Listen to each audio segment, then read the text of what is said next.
За сайн уу манайхаа. Өнөөдөр дөрөвт хөлгөрөө нарны тухай ярих гэж байгаа. Тэгээ нэг ийм нар хөлгөр байдаг. Орчлон ертөнц дээр 7 нар гараад хамаг амтай амьдрахын аргагүй болоод тэгээд дэлхтэр эрхийн мэрэгэн гэдэг харваач гарч ирээд 7 нарыг эхнээс нь харуулж ундаг.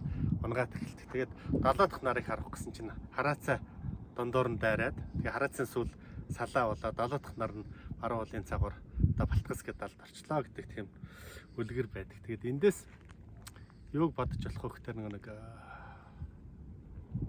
аливаа зүйлийн тэнцвэр алдагдахад хэдэж нэг нар бидрийг ивэлээд энэ газар дэлхий дээр амьдрал үүтгэж байгаа хамгийн гол хүчин зүйл маань өөрөө нар боловч нар мөн боловч сайн юм өөрөө хитийдэхээрээ бас сөрөг үр дагавар төрдөг амьдралыг өөрөө сүйтгэх төр боломж олцоо бий болдог гэдэг. Тэр тухай юм уу да гэж бодсон. Яг иймэрхүү байдлууд одоо зүгээр ингээд сүүлийн үед ингээд хүмүүсийн яриа хөөрөө ингээд анзаархад юм байхгүй. Хамгийн айлын ирэх дураараа байсан одоо үгүй юугаарт зүтгэж байгаагүй хамгийн хайр хүндэтгэл дээр бэлхжсэн хүмүүс бас янз бүрийн арх тамхи хар тамхин дондох монтгч байдаг юм уу нэг тиймэрхүү зүйлүүд бас анзаарагдаад байдаг. Тэгэхээр нөгөө бүх юмыг сайн сайхан байлгах хичээж огт болохгүй зүйл харагдаад байгаа. Бүх зүйл. Гэрэлтэй бол сүудэртэй, сайнтай бол муутай гэдэг. Тэгээ монголчуудын хүмүүжлийн хамгийн том жишгийг ингээд харах тэр нэг тийм даруулгатай өсөх тухай асуудал гарч иж байгаа. Даруулгатай өсөх асуудал.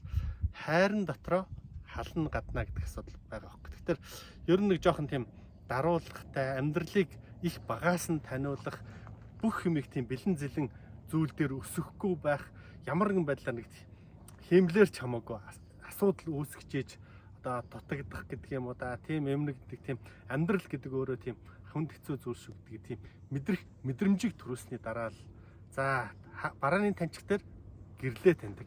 Гэрлээ таньсны дараа бараанаа таньдаггүй юм байна. Ер нь барааныг таньжиж гэрлээ таньдаг. Зовлон зүдгүүрийг таньжиж аз жаргалыг таньдаг юм байна. Дандаа аз жаргал байгаад тах тэр хүн улам цаашаа яваад тахлахын хэрээр улам илүү их зүйлийг хүсдэг. Улам илүү их сэтгэл ханамж явахыг хүсдэг. Улам илүү сэтгэл ханамж авахын хэрээр илүү их тийм одоо донтох гэдэг юм уу да өөрийгөө донтуулах, мансуурах ямар нэгэн тэр зүйл рүү тэмүүлэх тийм сэтлийг бий болгох юм байдаг гэсэн тийм сэтгэл төрсөн. Нэгт эндээс бодож байгаа бодол энэ дарнаас суралцж байгаа суралцах.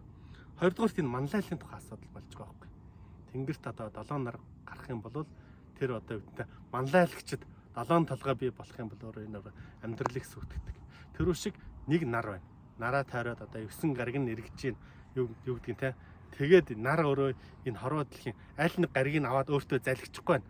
Яг байх хэмжээнд нь бариад тэгээд тэтгэхэд ивэхийн ивэгээд халаахын халаагаад хөрхийн хөргөөд байгаа байдал анзаарч байгаа. Тэгэхээр манлайлагч хүний үүрэг одоо гэдэг улс орныг удирдах байгаа ч юм уу аливаа байгууллагыг толгойлж байгаа манлайлагч хүний үүрэг л ийм юм байна да гэдгийг би нарнаас л ойлгож ядаалгана тэгээд тэгж байгаа нэг бүрэн ойлгох болов гэж найдаж байна. Тэгээд нөгөө Чингис хаан дээр бол бас Монголын улс товчон дээр тэнгэрт нэг нар газар дэлхий дээр нэг хаан гэдэг зарчим үйлчилсэн болж харагдаж байгаа. Отог омог аймагуд ингээд олон толгойлогчтой болоод эхлэхийн хэрээр толгойлогч болгоо хоорондоо зөрчилдөөд тэгээд тэр зөрчилдөөн нь өөрөө нөгөө нэг тэр оршихуйгаа устгах одоо юу гэдэг нь төрөл зүйлээ устгах тэр шалтгаан бий болгоо. Тэр улс гүрнийхээ хүч чадлыг сүрүүлэх шалтгаан болоод байгаа байдал анзаардаг. Тэгээд нэгэн жолоонд атгагдаж нэгэн одоо нарны дор нэгэн хааны дор гэдэг юм уу нэгэн удирдагчийн дор нэгэн ёс зүйн дор нэгэн хууль цаасны дор нэгтгэхтэр нэгэн үзэл санааны дор нэгтгэдэг. Түүнээс биш юм олон зэрэгцээ зүйлүүдийг бол бас хүч чадлыг сарниулж нөгөө бий болгосон бүтээсэн бүх зүйлүүдийг нурааж идэг тэмэрхүү зүйл тогтолтой юм шиг байж юм байна да гэж ойлгосон. Дараагийн нэг асуудал бол нөгөө манлайлалтай дахиад энэ манлайлалтай холбоотой асуудал. Бид нар нөгөө маш их олуулаа нэгдэх тухай ярьж байгаа. Нэгдэх тухай, нийлэх тухай, хамтрах тухай. Тэгээ монголчууд хизээч нэгдэж чаддгүй ойлголт. Тэгэл нэгдмээр байдаг бүгдөө л нэгдээ гэдээ ярьдаг нэгдэх тухай ойлголт байдаг. Зүгээр нарнаас одоо жишээ авъя. Нар бидрийг нэгдээч гэж хизээч гуугаагүй.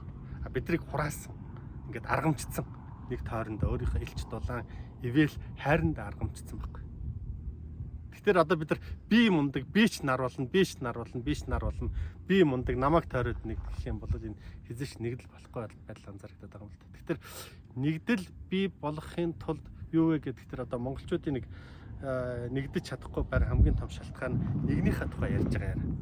Нар халуун гинэ, сар хүүтэн гинэ, эсвэл тэрмүү нар тэгээ халаад тахтай яадгийн, эсвэл энэ агаар юм байхтай яадгийн тэрвүүлгээ гэд нэгнийхээ тухай тийм сөрөг мэдээллүүдийг ам хайргүй одоо юу гэдэг ам бордог, бүр ам хэмжээ хязгааргүй бордог. Тэр нэг муу модон улаатай гэж явсаар байгаа нөгөө хүнийхээ чихэнд очдог.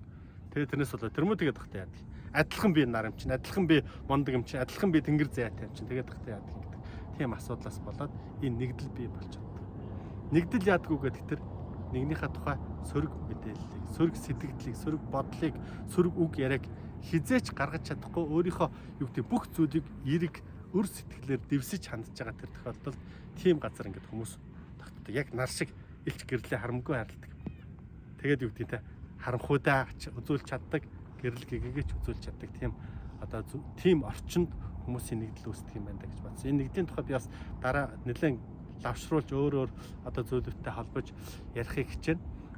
Тэр шиг бид нар би том, чи том одоо гэж байгаа тийм зүйл дээр бол нэгдэл хизээч үсэхгүй. Зүгээр механикаар нэгдээд энэ нэг оршихуйн зүй тогтлыг харахад одоо гэдэг нарны аймгийнхаа зүй тогтлыг харахад нэгдээгээд хоёр нар нэгдчихвэл хоёулаа нийлж байгаад ажиллая гэдэг чих юм бол энэ нэгдэл огт болохгүй байдал анзаарч байгаа байхгүй. Энэ газар дэлхийгээд төмөрдөөд өдөр шөнө өглөө орой гэж болохоо болоод тэгээд юу гэдэг те энэ бүх хүмүүсийн нэг химнэл гэдэг юм уу да жам зөрчигдөх асуудал гараад иж байгаа. Тийм байдал анзаарэгдчихэдэг.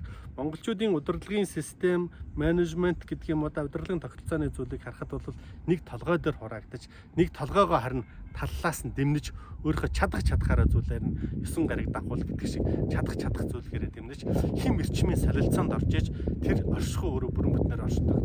Тийм байна гэж бодсон. Тийм учраас нэг адууг тараахгүй гэж азраг тавьдаг, ардыг тараахгүй гэж ах байдаг гэдэг ч юм уу те. Нэг тийм одоо ноён нуруутай, түшигтэй, тулгууртай, илчтэй, ивэлтэй ямар ч гоншихондгүй би чамайг одоо ивэж шүү, би чамайг гэрлээрээ шарж шүү, миний хүчинд чи амьдарч байгаа гэж гоншихгүйгээр тэр ивэлийг хийж чаддаг тэр одоо манлайлагч ах азраг тэр лидер тэр удирдагчийг тойрж нэгддэг юм байна л гэж би ойлгосон да. Тэгээд тийм нар шиг гэрэлтэх удирдагч байвал дагахад бэлэн байна. Чадахгүй бол бас хэдүүлээ тэр чадж байгаа нэгэндээ очиж тэрүүнийга одоо үгдэнтэй тойрон хүрээлж ин том экосистемийг бий нарны аймаг шиг том систем бий болгох нэгэндээ хим эрчмийн дэм бий болгох шиг тэгжээж ин оршихуйхаа бүрэн бүтэн байдал оршихуйхаа амьдралыг бүдэрэл их ийм л ерөнхийн нэг тийм зүй тогтол анзаарэгдэж байна. Тэгээд та бүхэн бас бодоорой, санаарай. Тэгээд одоо юу үгдэнтэй анхаарал тавьсанд баярлалаа. Бидний үлгэр цаашдаа бол үргэлжлэн бидний амьдрал амар сайхандаа жаргана гэдэгт бол итгэж байгаа.